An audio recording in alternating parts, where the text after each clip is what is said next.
Hi guys. So this is the message for today, May 2, Sunday, right? It's Sunday. Yeah.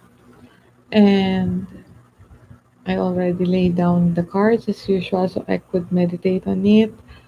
I used the wisdom of the oracle and the vice versa tarot to get the message for today. So this is about, well, the underlying energy sa wisdom of the oracle is the change in the wind in the reverse. So this is about a storm that is brewing, may nagbabantang sama ng panahon, and things are going to change or create some kind of chaos that is beyond your control. In the reverse, it is telling you that you should allow this to happen. You may be scared that yung structure ng dreams mo or plans mo sa buhay will be swept away by the storm. But even if that happens, parang the message here is to just let it. Because here, in the other card, is the community in the reverse. So the community in the upright is living in harmony with the people around you, your community, whatever that means, that family, the family of yours, the workplace, whatever community, whatever that means to you. But in the reverse position, it means that there is something that you are compromising to be able to belong. Alam mo yun yung feeling of, I need to belong to this group of people. Meron kang kino-compromise na integrity, your own authenticity, and that is why you should allow this change to come in. A change in the wind. Parang there is a need for you to be your own person. You don't have to follow the crowd to be in, to belong. Okay? And the message of the tarot is that there is a situation here that parang you might be seeing as this deceitful. Feels like the seven of swords is a thief, right? It's a thief, and it feels to me like you are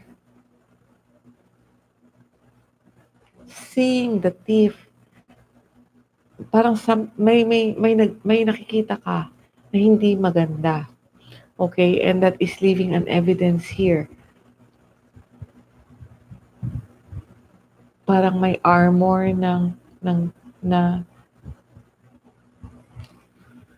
uh, there's a skull with a helmet, okay, na parang may damage na ginagawa itong thief na 'to, and you are seeing it. Meron siyang, um, something bad that he is doing. But instead of confronting this thief or this entity na nakita mo na merong masamang ginagawa, you turned your back with the Five of Swords energy. This is usually the conflict, but you are turning your back from the confrontation and the conflict. Parang ayaw mo ng labanan. This bad thing, this evil thing that you are seeing, you don't want to fight this anymore in order to keep the peace, the harmony. Okay? But you know that you know what you see and you know what that it is wrong. And with the moon card here, again, yung tower na parang naka-frame sa moon is shallow, walang laman. it is exposed. This is actually daytime, pero the moon, tumakip siya sa sun, and the day turns into the night. And then there is this woman that rise from the waters. And this is an indication of the cycle of the moon, the feminine power, right? This is the dark side of the high priestess, using your intuition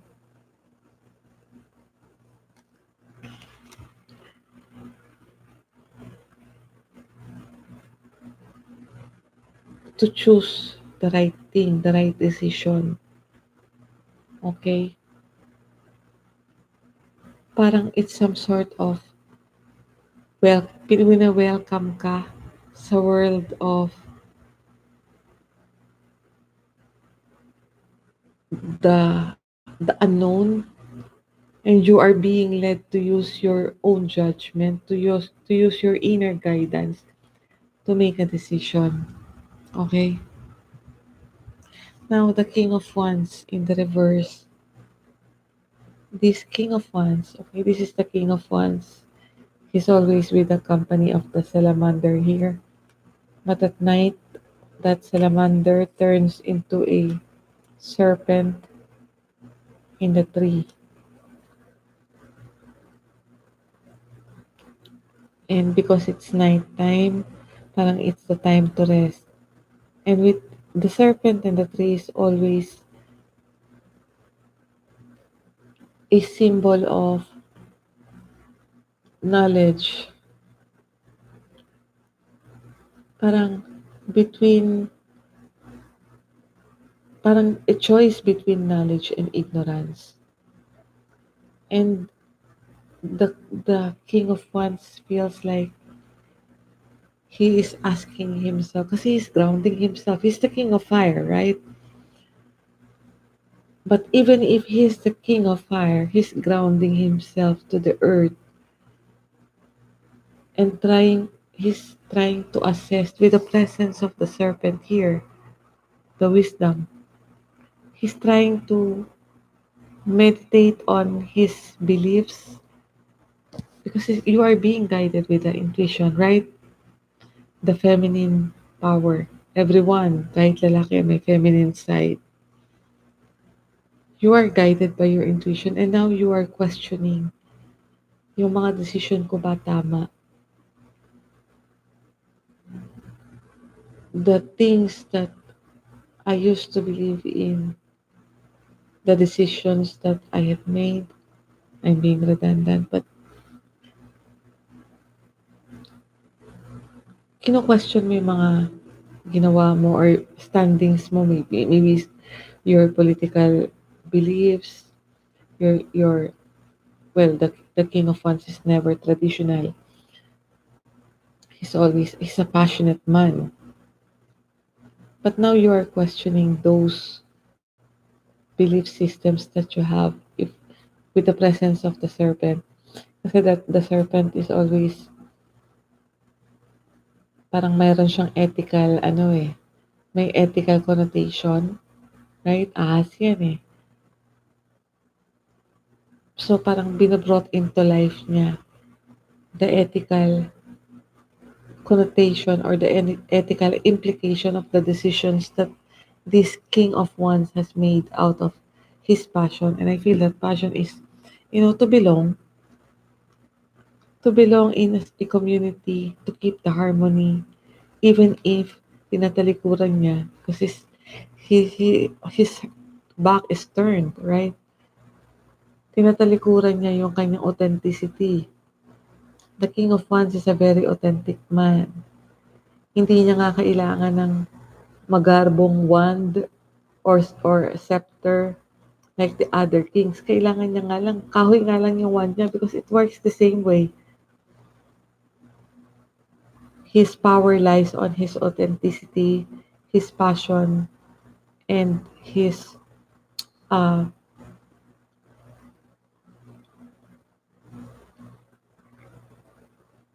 leadership. But with his back na nakaturn, he's not being true to himself and now question niya because the wisdom here is present. Yung serpent is present. It's like a conscience that is making him question his choices in life.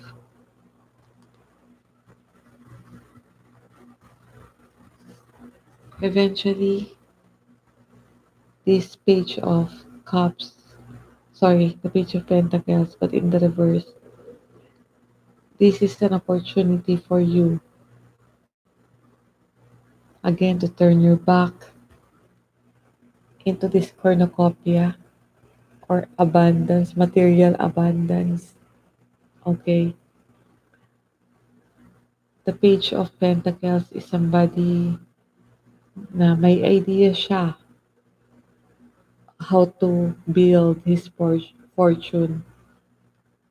But with his turn back,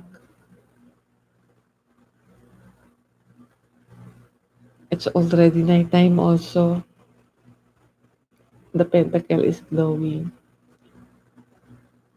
And parang nai-illuminate yung, no, this is sunrise. He's waiting for the sunrise. And naglalaban yung liwanag and dilim. And, you know, parang naiilawan na because the other side is the dark, the night time. Now, naiilawan na yung surroundings or the mountains. And it feels like he was being called to those mountains. The mountains are the blockages, right? The blockages towards one's path. And it is hard work to climb that. It is hard work na malagpasan. But with this energy of the night, parang it feels like instead of building his fortune kung saan siya nakatayo, he's going to seek that beyond those mountains, leaving this community of, he was trying to fit in a community na walang nabibigay sa kanya because the cornucopia is empty. It's gold, but it's empty. Walang mabibigay eh. He will, parang, if he's going to work where he is standing, then he will provide this abundance to the group na kailangan niyang maging inauthentic or nako-compromise yung integrity niya. But if he's going to go beyond those mountains, he's going to seek his fortune instead of building that. And that is waiting for you if you're going to stand on your authenticity. Magiging totoo ka sa sarili mo instead of trying to fit into a group of people that you feel is not really feeding your soul. They are doing something that is morally unethical to you.